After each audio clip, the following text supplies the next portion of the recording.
किस चीज की जिम्मेदारी निभा रहे हो आप?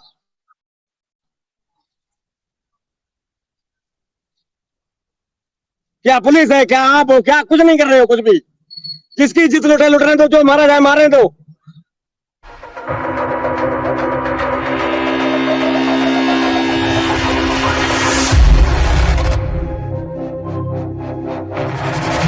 बोलिएगा।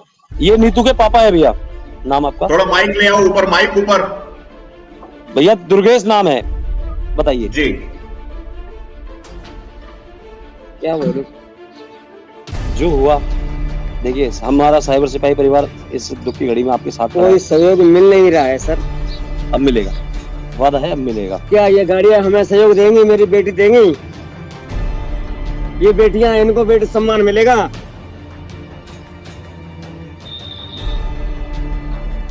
यहाँ निशब्द होना पड़ता है शुभम भाई। क्या बहनें सब रास्ता में गुजर रही है, सबके साथ ऐसा ही होता रहेगा? हम मजदूरी करेंगे 12-14 घंटा वहां पे, जहाँ पे बहन बेटी घर में छोड़ेंगे तो ऐसा ही होता रहेगा?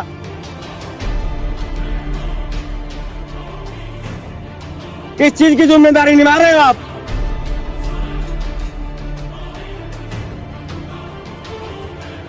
क्या पुलिस है? क्या आप हो? क्या कुछ नहीं कर रहे हो कुछ भी? किसकी इज्जत लुटने दो, जो मारा जाए मारे दो।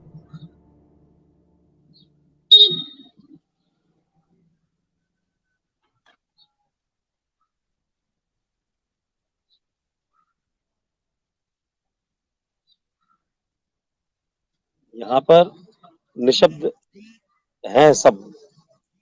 जिस देश में स्लोगन है बेटी बचाओ बेटी पढ़ाओ वाला, जब बेटी बचेंगी नहीं तो पढ़ाएगा कैसे माता पिता?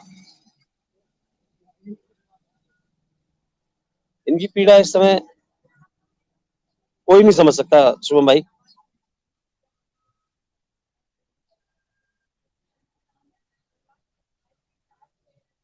क्या बोले? पुलिस क्या कार्रवाई कर रही है? कुछ हुआ है? बोल रहे हैं गिरफ्तारी हुई है या नहीं हुई अभी तक? अभी कुछ नहीं हुआ है, कुछ नहीं हो रहा है।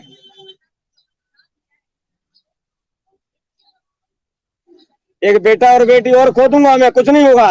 बैठे देखते रहो। आपके साथ हो तो अच्छा लगता।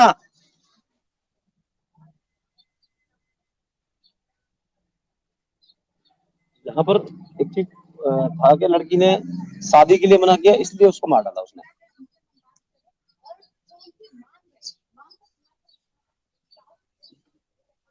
शुभम भाई आप समझ सकते हैं।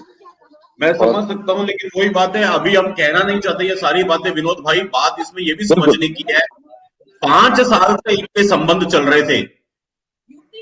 अब आज तो मैं इन पिता को, चलो इनका दुख मैं महसूस कर सकता हूँ, हम भी किसी बच्चे के पिता हैं, हम भी किसी के भाई हैं, इनका दुख महसूस करता हूँ। लेकिन ये सच से कैसे मुंह मोड़ेंगे? तब 5 साल तक कहां किस नींद में सो रहे थे जब लई खान का घर में आना जाना था? तब 5 साल तक किस नींद में सो रहे थे जब तुम्हारी बेटी लई खान के साथ में मिलती थी? तब 5 साल तक किस नींद में सो रहे थे जब तुमने अपनी बेटी को लई खान के सामने रखा था? आज कह रहे मेरी बेटी को कल भी और इसमें एक चीज और भी है शुभम भाई। परसों जब बच्ची का हत्या हुई है तो इन्होंने चिकन लाने के लिए उसने भेजा इसके भाई को, जिसने भी थोड़ी देर पहले आपके इस पे इंटरव्यू दिया, उसे चिकन लेने भेजा, चिकन के चक्कर में चला गया।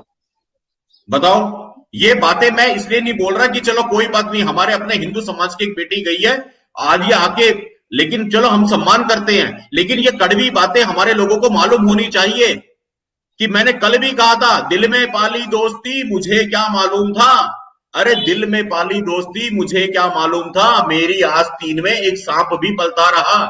तो जब आपने लईक खान जैसे जिहादी से, विधर्मी से दोस्ती करके रखी, आप लोग एक साथ काम करते थे, आपने अपनी बेटी को उसके सम्मुख लाए, सबसे पहले गलती तो आपकी थी। एक पिता के नाते आपने अपनी बेटी को विधर्मी के सामने कभी दिखाया ही क्यों?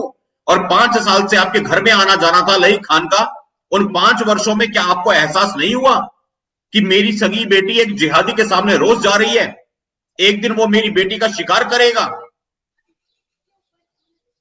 ये बातें सबको समझनी, कड़वी बातें सबको जाननी जरूरी है विनोद भाई। मैं चाहता था कि आज ये बातें ना बोलूं, लेकिन जब पिता की, अब मैंने वो देखिए बोलना ऐसा बोलता हूँ, जितने लोग न्यूज को देख रहे हैं वो अपने लिए आगे सचेत हो जाए कि जिहादी से विधर्मी से दोस्ती करोगे, अपनी घर की बहन बेटियां। अरे माँ पद्मावती को भी तो एक फैलती हुई खबर आई थी अलाउद्दीन खिलजी के पास में कि इस भूमि की सबसे सुंदर रानी जो है माँ पद्मावती है। वो सुन के इतना बावला हो गया कि पद्मावती माँ की एक झलक के लिए पागल हो गया और पूरा का पूरा कलेश वहां से मचा। तो ये तो विधर्मियों का पुराना इतिहास है और आप 5 साल तक एक विधर्मी को अपने घर में एंट्री देते हो। विधर्मी आके अकेले में आपकी बेटी से मिलता है। ये बहुत सारी बातें विनोद भाई, मतलब मैं वाकई मैं ना बहुत निराश हूं यार, मैं बहुत पीड़ा में हूं, मैं अपसेट हूं यार दिमाग से। शुभम भाई मैं बताता हूँ, देखिए मैं हमेशा बोलता हूँ हम लोग भावनाओं में बहने वाले लोग नहीं है। और जैसे इन्होंने भी हमारे पर सीधा आक्षेप लगाया, हमसे पूछ के रखा था क्या? अरे हम तो फिर भी आपकी आवाज बन के आ गए। आप किसकी आवाज बने गए? यहाँ से 7 किलोमीटर दूर था रिंकू का घर, कोई गया क्या हिंदू? तो सावरकर वाला जीवन बताया था ना परसों, अपमान सम्मान बातें सुनना, ये हमारी आदत में पड़ गया क्योंकि हमें तो समाज के लिए काम करना है। हम इस घटना की बिल्कुल पीड़ित परिवार के साथ हैं और दुख भी है, पूरी लेकिन तरह जो से सच्चाई है, लेकिन जो सच्चाई है वो जरूर बोलेंगे। और सच्चाई को बोलने से हमें ना, हमें सच्चाई को, लड़की के घर वालों के साथ में उनके पिताजी का दर्द हम महसूस करते हैं।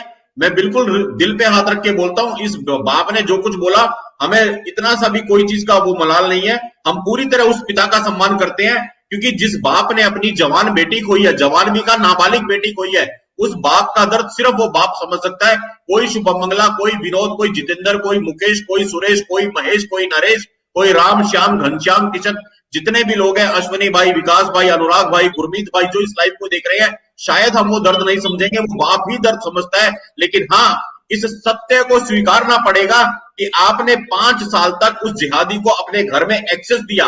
आपने 5 साल तक उस जिहादी को अपने घर की बहन बेटियों के साथ में मिलने का, बातें करने का जो अवसर दिया। वो जिहादी का दिल आपकी बेटी पे आ गया और बेटी ने ना किया, बेटी को मार दिया। ये तो पुराना इतिहास है।